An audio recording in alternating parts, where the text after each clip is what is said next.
မင်္ဂလာပါတကယ်ချင်းတို့ရေဒီနေ့တော့စတားပတ်ပူပူလေးလှူစားပြပါတယ်ပူပူချွတ်ချွတ်ရွရွလေးကဲဒီမှာထဲမှာလေးအရာကအတော်ပဲကျွတ်နေတာလေးရလေအတော်ပဲကဲလုံနည်းလေးကိုကြည့်ကြည့်ပါဦးနော်ဗီဒီယိုလေးရိုက်ပြပေးပါမယ်စားမယ်ဆိုရင်မြန်မာဒီမှာကအလွယ်တူပဲဒါဒီပတ်တီရောလျင်တိုင်းမှာဝယ်လို့ရပါတယ်နော်ဒါလေးက Asian ဆိုင်တွေမှာလည်းဝယ်လို့ရတယ်လို့ American ဆိုင်တွေမှာလည်းဝယ်လို့ရတာကတော့ချောစုဝမ်းမကနေဝဲလာတာဒါဆိုနိုင်ငံခြားမှာရောက်နေတဲ့ကိုရီအဖို့ကဘာမစိုးကိုယ်တိုင်လောက်တက်မှာစားရတာဆိုတော့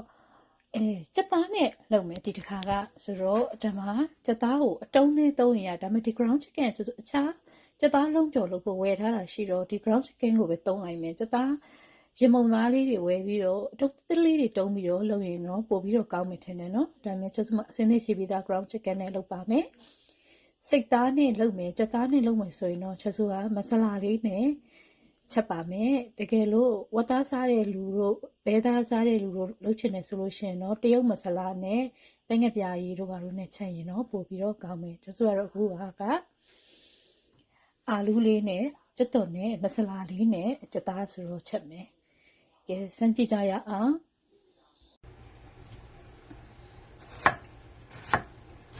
ကြက်သွန်လေးကို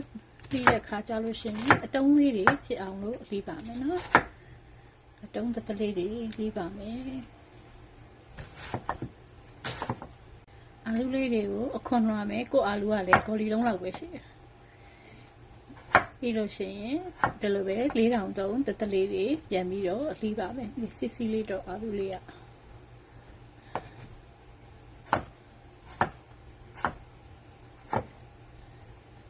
အိမ်မှာ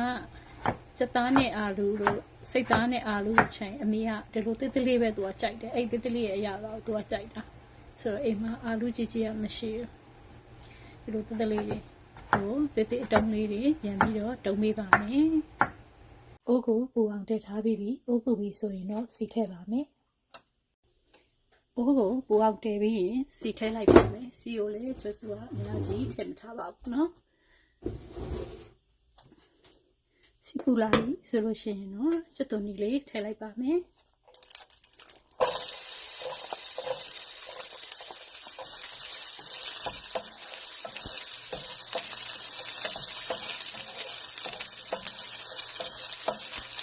ကြက်သွန်ကိုအရင်ကမူးသွားတဲ့အချိန်မှာဆက်ကလေးမှာပဲကြက်သားကိုထည့်လိုက်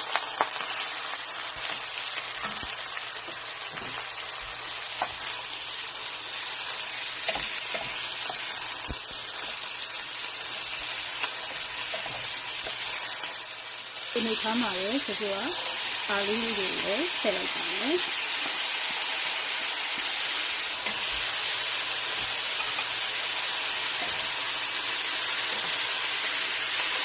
သူကပတ်လုပ်တဲ့ခါကြလို့ရှိရင်ကိုကပြန်ပြီးတော့ဒိတ်စာမှာဖြစ်တဲ့အတွက်ကြောင့်မို့နော်အရန်ကြီးဆက်သွားကြမလို့ပါဘူးနော်ဆက်အနေထားလေးဆိုလို့ရှိရင်စားလို့ရတယ်သူကတော့တရားသာအနေနဲ့ကတော့သူကတော့စားတစ်မျိုးပဲထည့်ပါမယ်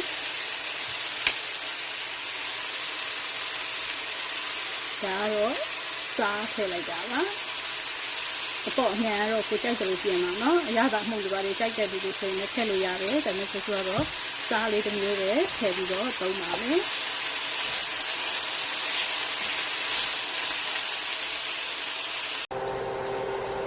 ဒီလိုမျိုးအာလူဆက်အနေထားလေးဆိုလို့ရှိရင်ချလို့ရပါပြီအဲ့တော့မချခင်မှာချက်ဆိုတာနဲ့အတွက်မဆလာလေးထည့်ပါမယ်အိမ်မှာအခုအစင်နဲ့ရှိနေတဲ့စူတီမဆလာလေးထည့်ပါမယ်နော်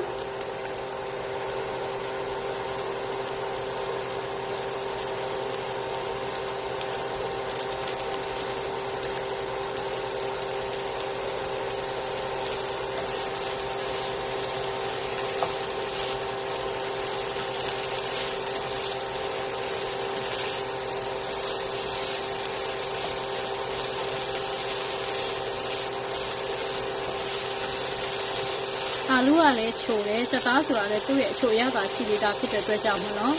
သူအရသာမြင့်ကြည့်တဲ့အချိန်မှာတော့ဒါအတော်ပဲနော်ဘာမှအရသာမဟုတ်တော့တယ်ထည့်စရာမလိုပဲနဲ့ကိုဒါအရသာရှိနေပါပြီဒါဆိုလို့ရှိရင်တော့ဒါ ကျသားနဲ့အားလေးနဲ့ကပတ်ကလေးတစ်ခုကိုရပါပြီနော်ကပတ်လေးထွက်ကိုရပြီကျသူကပတ်ထဲမှာဖြစ်တဲ့အတွက်ကြောင့်စမရင်းတို့အကြောင်းတင်မှုန့်တို့ဘာမှအရာလေးတော့မထည့်တော့ဘူးနော်ကဲစကားနဲ့လည်းမှုပြီးဒီမှာအားလေးတွေလည်းအကုန်ဖြစ်သွားပြီဒီကတခုဘာမှရေလည်းမထည့်ဘူးနော်ဒီမှာဘလိုမျိုးအိုးလေးကခြောက်သွားဖို့လိုတယ်ဒါဆိုပတ်ထဲထည့်တဲ့အခါမှာအရေတွေတစ်ဆွဲဆွဲနဲ့ဆိုရင်ဖြစ်ဘူးစီရတစ်ဆွဲဆွဲလည်းမဖြစ်ဘူးဒါကြောင့်မလို့စီ6ဒီ6ကလေးဖြစ်သွားအောင်လို့ဒီမှာနေပြီးပြီဆိုရင်ဒါအစင်းနဲ့ဖြစ်ပါပြီနော်အစာအတွက်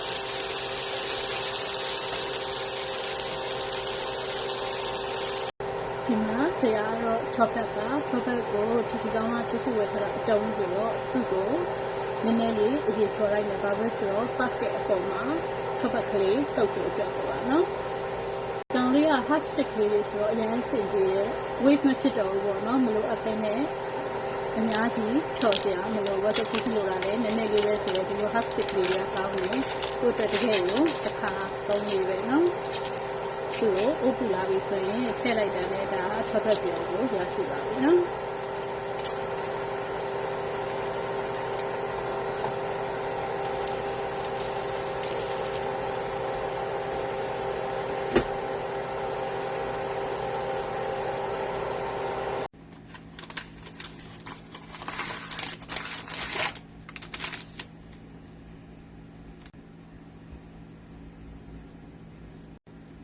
ပတ်စတစ်ရှိလေးကိုဖြန့်လိုက်ပြီးပြီဆိုလို့ရှိရင်ကိုလိုချင်တဲ့ပုံစံကိုလိုချင်တဲ့အနေတွေကိုခတ်တုပ်လို့ရပါပြီခတ်သေးသေးလေးပဲလုပ်ချင်တယ်ဆိုရင်ခတ်သေးသေးလေးတွေဖြတ်မယ်ဆိုတော့ဒါကိုသူ့ရဲ့ဒီလိုပေါ့နော်သူ့မှာရှိနေပြီဒါပိုင်းလေးအတိုင်းပဲဖြတ်ချလိုက်မယ်အရင်တော်လာပဲနော်ဖြတ်လိုက်တဲ့တစ်ခါလေးအကုန်လုံးတစ်စားပြီးရင်ဒီအလဲကနေပြီးတော့ဒီလောက်ကနေပြီးတော့ထပ်ပြီးတော့ပိုင်းလိုက်မယ်ဒီဆိုရင်တော့အစာဖြည့်ပါမယ်ဖြတ်တာအရန်တော်တော့အကြည့်အသေးအစုံစိုက်စုံတော့ရတော့မယ်ပြီးရင်ဒီမှာအစာလေးတွေဖြည့်လိုက်ပါမယ်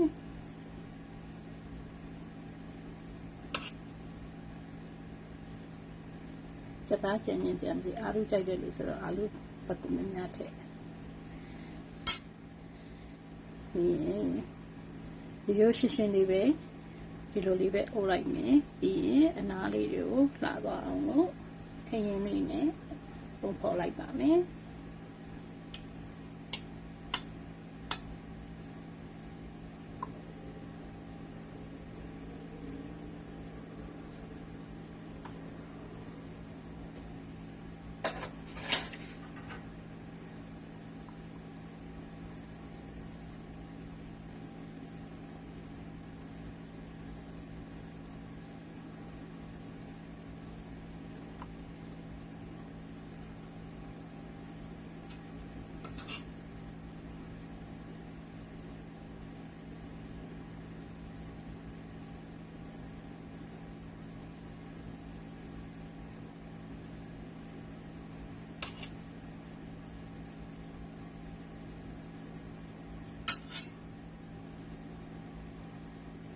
လက်အိတ်မစွပ်ဘူးလားလို့တော့မပြောနဲ့နော်လက်ကိုတေးသေးချာချာ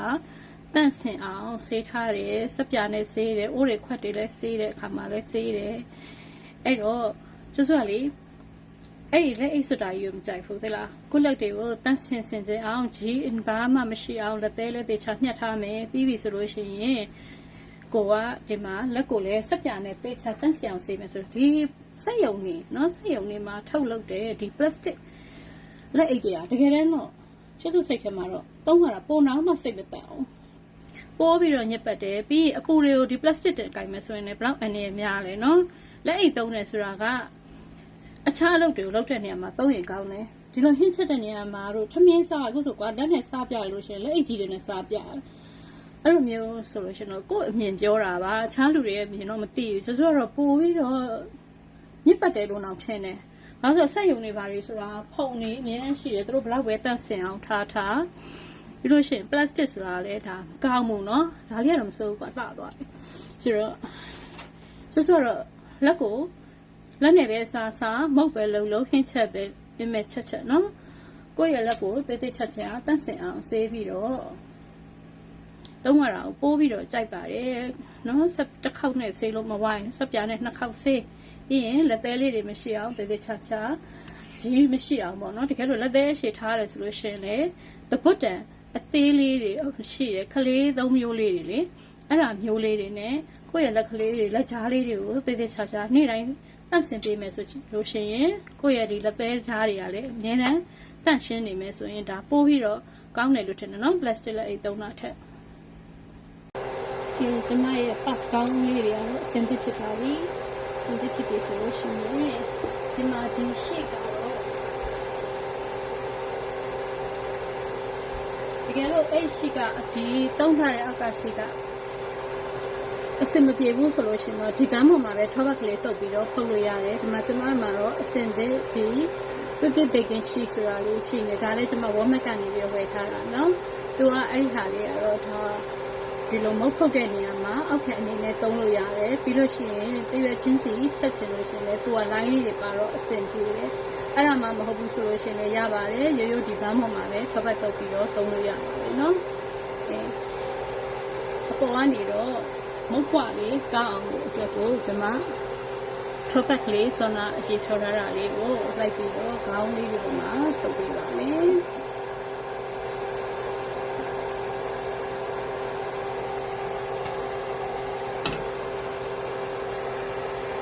အခုဆိုလို့ရှိရင်မုတ်ကလေးတွေကဖုတ်ဖို့အတွက်အဆင်သင့်ဖြစ်သွားပါပြီ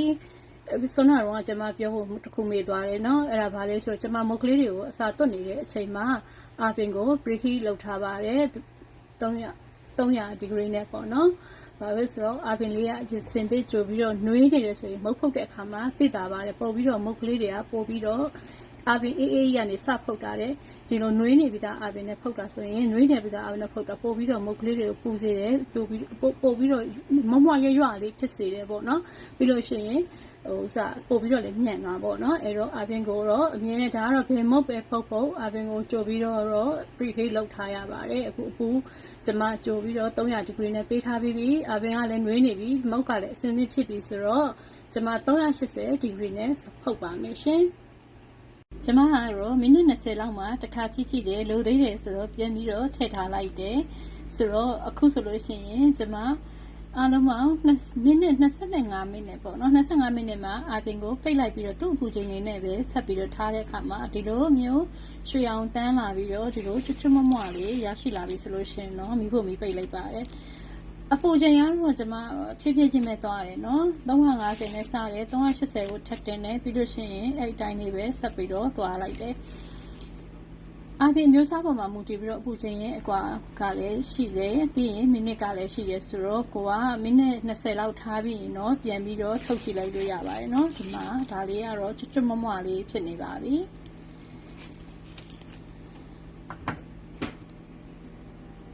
လောက်ရတာအရန်လွယ်ကူပြီးတော့မြင်မြင်ဆက်ဆန်းလေးနဲ့လုံးလို့လည်းရတယ်ဒီပတ်ရှိတော့ကိုယ့်ကိုလုံးမယ်ဆိုလို့ရှိရင်တော့အရန်ကြာတယ်နော်သူကအဆင့်ဆင့်လောက်ရတယ်ဆိုတော့ ready made ကိုပဲတုံးလိုက်တယ် sun club မှာဝယ်တယ်ဆိုလို့ရှိရင်တော့ပုံအကြီးကြီးရတယ်ကျမတို့အိမ်မှာမိသားစုကလည်းနေတယ်ဆိုတော့ဝမကနေပဲအသေးစားလေးပဲဝယ်ပြီးတော့လုပ်လိုက်တယ်ပြီးလို့ရှိရင်အသားကတော့စက်သားဘဲသားစိတ်သားဝတ်သားထည့်လို့ရတယ်ပြီးရင်ဒါမှမဟုတ်လို့ရှိရင်အချိုအနေနဲ့ဆိုလို့ရှိရင်လည်းstrawberry cream လို့ပါလို့လည်းထည့်လို့ရတယ်မျိုးမျိုးလုပ်ပြီးတော့စားလို့ရတယ်เนาะဒီ pepper ရှိလေးอ่ะ